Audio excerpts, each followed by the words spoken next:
what does it mean to be grateful? To be grateful to God is to live our lives with a sense of meaning. To be grateful to God is to live our lives with a sense of purpose. Bilang isang community. To live our lives with a sense of dignity. Tigani nga tanan-tanan mining kaayong ginapas ng Diyos sa aton. I hope and I pray we will always pray to the Lord na padayon yun ining isagay sa aton.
There are more than 300 provincial AM stations all over the country.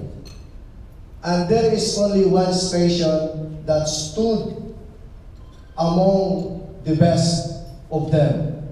And that is no less than our station, DYHB RMN Bacolod.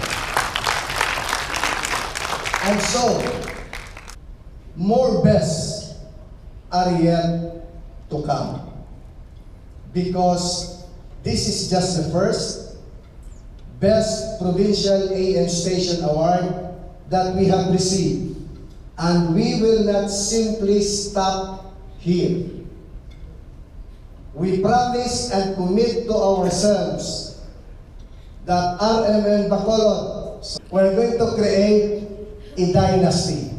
So the challenge to all of us is not to simply rest on our previous laurels.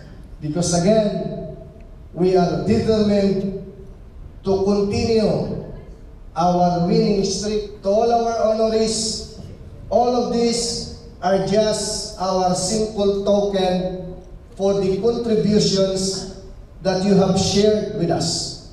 I know that this would not be enough to compensate your dedication, your hard work, your volunteerism, and at the same time, your time, your treasures, and your talents in the name of public service. You all embody the spirit of our founder, Don Henry R. Canoy. We will embark on another venture. As I have discussed with your manager, Dr. Jody Biga, and our other managers, we will not only dominate the news and public affairs, public service, dramas, we will also dominate another area which has not been touched by our competitors, which will be in the early morning by playing music, so that we will truly be 24 hours dominating in our areas. As I have said, it is not all about just awards and surveys.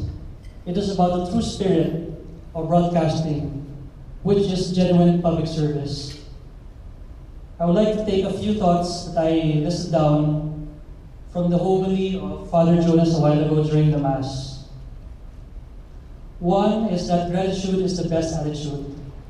We must always be thankful to each other for where we are today, thankful to our clients, thankful to our partners in government, and thankful to all our listeners, which is why we are all here today.